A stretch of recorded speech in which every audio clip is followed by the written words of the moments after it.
Good morning. I hope everybody's Friday has started out well. One last day. One last day. Um, Thought we would end the week with a spotlight teacher. We're going to do this for March. Alexi Demopoulos,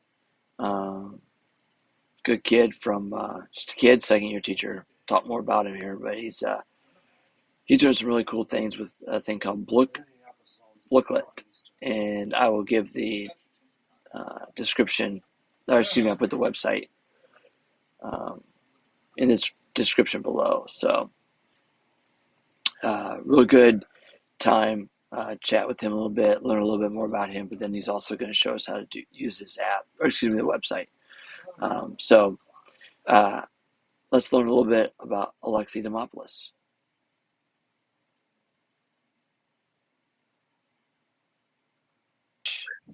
Uh, Teacher of the month is Alexi Demopoulos. Alexi Demopoulos, my claim to fame to him is he's a former student. So kind of cool that he gets to be our March Teacher of the Month. So he's been doing some cool stuff with a app called, or a website. Is it a website or an app? Website, yeah. Website called Bookit. Matter of fact, he even has it written on the back of his board behind his head. If you move his head, there it is. And so that's what it's called, Bookit. He's going to show us that. But before we do that, let's learn a little bit about Alexi Demopoulos. So how many years you've been teaching? Where do you teach? Maybe married, not married, and maybe favorite hobby or pet or something like that. Okay, yeah. So this is year 2, so still very early in my teaching career. I teach at Edgewood Middle School. I teach the biology class as well as the 8th grade science classes. So I got 3 and 3. I am married, so it's exciting. Coming up on 2 years now. So the year I started teaching was the year I got married. So that was fun. Yeah, things I like to do. I love mountain biking, love being outside. My most recent hobby is trying to fix my house since we just bought a house. So that's pretty exciting. So it's been go home and find a new project here, new project there. And so ask dad about this project, ask a friend about that. And so, but it's been good. It's been really good. So, Well, after you've been married for a few years, it's called a honey-do list. It's not pretty much find something to do. yeah. She has a list for you. Very good at that, by the way. I Yeah. would imagine.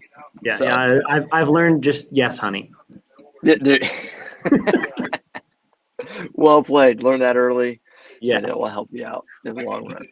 All right. So why don't you show us here a little bit, look at, and see what this can do. Yeah, absolutely. So here, I'll share our screen. And we'll pick this one. All right, so I will make sure you can see this. All right, so I got my window pulled up here, my email. So when you log into Blookit, this is what you're going to see. I've got a handful of sections here, or kind of groupings that we can use. So if you've ever used something like Quizlet or even Kahoot or something like that, this is going to be similar, where it's going to have kind of a group or a category of questions. So you can name it. It tells you how many questions you have, all sorts of stuff there. I do have to start out and say that I did not discover this website. It was actually Zach Netzley and Matt Wise who originally kind of shared this with me. And so from there, I've been able to learn a thing or two about this stuff. And so I like it because, again, you can use your Google sign-in, so it's super easy to sign into.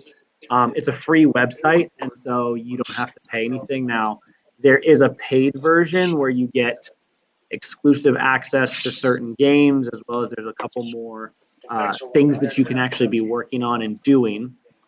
But for me, honestly, the free version works out just fine. So what we're going to be doing here is looking at this stuff. So you can look through the news, you can look through your sets that you've created, which these are my sets that I've basically written the questions for. I've written the answers. I've gone through on that. as well as if you assign homework for this. So this is great for e-learning days. You can assign a homework session where the students can play a game and work through the question set and start going through vocabulary, start going through word problems, and getting some practice that way as well and work on that. There's all these different tabs up here that you can work through. So right now we're kind of on the dashboard, and you can discover new stuff. So if, for me, if I'm trying to look up something, like right now we're doing protein synthesis, I can type in protein synthesis. And basically anybody who has shared or created a protein synthesis section will have this stuff up here. And so I can basically go through and be like, hey, what's this 15 question one that we're going to look through. I can read through the questions. I can see what answers they have. And if I like it, I can actually then go on and host it or have it. You can see here, I've actually starred this one, which means that I've saved it to myself. So when I go back to the main category here, this favorite section, I've got this here. This is somebody else has created one, but I like what they've done. And so I can hold on to that and use that for future gameplay. Back on the dashboard here, creating stuff is actually pretty easy. You just go to the create section. If I were to make a new category, I can actually use not just questions that I put in manually, but I can also use Quizlet. So I know for me in science, there's a lot of vocab that we go through. So right here, I'm on the Quizlet page looking at all my study sets. And so if I wanted to, I can actually use a study set that I've made on Quizlet with the terms and with the questions, and I can import that into Bookit and then use not just Quizlet and Quizlet Live, but I can also use it on Bookit. So I'll show you that real quick. It's pretty simple. We go in here, let it load in, and then if we click on the export here, pops up, it basically makes a copy, and so all we're going to do is do copy text. It's got that taken care of, and then we can come back here, say we want to do a Quizlet import. I'll name this protein synthesis because that's actually what we are working on right now, Science 8. And create my set. I'll go here. It kind of gives you a quick little description for what you want to be doing to find all that. And then all I'm going to do is just paste all that text. So I paste all that stuff there. I click add questions, and then it goes through and it literally creates the questions for me. Makes my life a lot easier. I haven't been able to mess around with the spreadsheet import yet, but that's another way that you could, if you've got something kind of made already, you can import that in there and make it a lot easier. And so I can save that set, I can edit the information, I can go about that. And so if we save set, then it should be in here. Find our protein synthesis, and it's literally this stuff right here. Now the cool thing is if I click on host, I'm going to come up to this website. So it's going to give me all of the games. And so probably about every 3 or 4 months, Bookit, the group, will actually release a new game. And so the most recent game that they released was this Book Rush.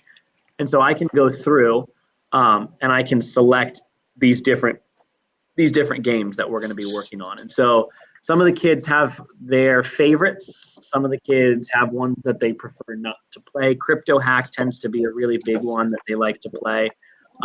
They hate it when I do the Battle Royale. Because it's them versus somebody else. You can kind of get a little description over here. It tells you what the game is going to be, tells you how many people can play it, tells you the suggestion, and it kind of tells you, hey, you're looking for speed and accuracy on this game. Whereas other games might be like, hey, this is a strategy one, but we also want accuracy on what we're doing. So you can kind of look at that. Now you'll notice on here, there's 2 options. There's the host or there's the homework. Now the homework is if you're going to assign it and have the kids do it kind of at a different time. It's not necessarily going to be against other kids. It's not going to be a live thing. It's going to be, hey, do it on your own by yourself. Now the host would be something where we're going to host it currently. And so whenever we do that, I will have my whiteboard pulled up and there's going to be like a running tally of who's in the lead and who's doing the best. You can assign it for teams. Some games are team. This game in particular is actually a solo thing, so it's you versus everyone else. it always gives you an option of time versus whatever currency they're trying to get, whether it's I'm trying to get the most damage, or I'm trying to get the most money, or I'm trying, there's a fishing one, I'm trying to get the most fish. And so you can kind of choose that. I usually choose time if that's easier on my class, and I can build in and say, hey, we've got 5 minutes plus the 2 minutes that it's going to take us to actually get logged in and get everybody started. So I can plan that out in my lesson, and that's a good way to kind of keep the kids going. And so, yeah, basically what you do is you go through here, you get everything that you need taken care of. You click host, play some music, and you've got this code that tells them where to go, enter in that code, and then they can go from there. Now, one of the reasons why the kids like this so much, I think, is because there's a lot of variety in the games they're going to be playing. But on top of that, the kids who are playing, every time that they play, they get what are called block coins. And so if you go over here, you can look at your statistics. And so it tells you, hey, here's how well you've done statistically. Like, okay, how many wins do you have? How much is your racing progress? How much money have you earned? All sorts of stuff like that. And they have what's called the class pass, so you can actually create or make your own book, because every time that a student logs in to play a game, they choose a specific character or a book that they're going to have for that game. And so some kids like special ones, some kids don't. Some kids like to make their own. And so you can go through and create a book using these things that you've earned by answering questions. The more questions you answer, the more questions you get correct, the more you're going to be rewarded at the end of the day there. Another thing that they really enjoy is this marketplace. And so I'll show you real here. These are these book coins. So every once in a while, when my students have kind of started to understand the topic, I'll actually get my iPad out. I'll host, but I'll also hop on my iPad and I'll play the game with them and try and compete against them and say, all right, so who can beat me answering these questions or playing against this game? And so they enjoy that. I can walk around and kind of check in on them. And so sometimes I'll just let them play and I'll walk around and help kids. Sometimes I'll play with them. And so these book coins are what you get for answering questions correctly. And so what they do with these is they take it and then they choose these boxes to spend stuff on. So I'll click on here. Says, do you want to purchase this? And again, this is all free. The kids don't have to pay anything. You don't have to pay anything. This goes straight from how well did they participate in class. And so you can do that. It'll give you a book. And so you spend the money on it and it's like, hey, congratulations, you've got this new book. And so then I can use this if I wanted to as like my icon or my avatar while I'm playing. And so they like to collect that and they can look through all their stuff and manage all that. And so these are all the options that they have that they can choose from. Some of them are locked, obviously, from they need to use bullet coins to purchase them, and some of them are unlocked. So it's kind of like you've gamified your room a little bit. Yeah, definitely a little bit smaller scale, but I mean, we've taken the nice thing that I kind of enjoy here. The nice thing about it is that for me, I feel like it's relatively simple, and I know we've done chemical equations with Blookit, so it's not just limited to you can only do vocabulary questions or simple questions. We've done stuff where when we're creating those questions, you can give them up to like 3 or 4 minutes to answer a question. And so I've had it where we've used Blookit as a formative assessment. Matt and I both have kind of set it up that way, where kids get a piece of paper, they get their periodic table, and so we're having them figure out how many valence electrons it's going to have, or we're having them work equations. And so it doesn't necessarily have to be this straightforward, simple questions, simple answers sort of thing at this basic level. We can add depth to those questions and add time and build it in to strategically allow them to, hey, we're not going to answer a lot of questions, but we're going to answer like a small set of higher thinking questions, or they're going to need that extra time to work on that. So I find that Okay. my kids prefer to play this and don't get tired of this as frequently, especially with the different games that we can play and the added aspect of like with Kahoot or something like that. When you're done, you win, congratulations. But with Blook It, it's I've got some coins, I've got some experience, I can go save coins for the next season. Oh, my light turned off. There we go. Been sitting here too long. So yeah, so like literally every season, I guarantee you, coming up on Easter, there's going to be an Easter grouping. And so they're going to have an Easter bunny and an egg and a bunch of other things that kids are going to want to, hey, if I play Blook It enough, I can get my coins and I can try and get those different stuff. And so, yeah, it's been That good to use. okay. Do you use it for a grade at all, or is it just kind of like extra, not extra credit, but hey, you finished your assignment, now you can go to your Blook It, or is it like, okay, we're going to Blook It today, we're going to work along with our gizmo, and Yeah. it's not just a supplement, but it's part of your course. How do you integrate it to your class? Yeah, I've used it kind of both ways. Kind of like with the homework, it's a lot easier for me to kind of assess where students are at because usually it gives me a complete layout of hey, here's who's competed, here's how far they made it. Um, I've definitely had to. I can get reports based off of plays that we've had, and so I can look at the statistics there. I definitely use it more as a review, and then use it as kind of that supplemental thing where, hey, I've got students who are ahead. And so what I'll do is I'll say, hey, if you're done with your assignment, sign in to Blook It. We're going to play Blook It. If you're not done, the rest of you need to be working on this gizmo, or you need to be working on this worksheet, or getting caught up on our half notes, or whatever assignment it is. I can kind of split the class and be like, whoever's done, play this. Whoever's not, you have work time. And so as kids get finished, they can then join the games because I'm only making the games like 5 minutes long.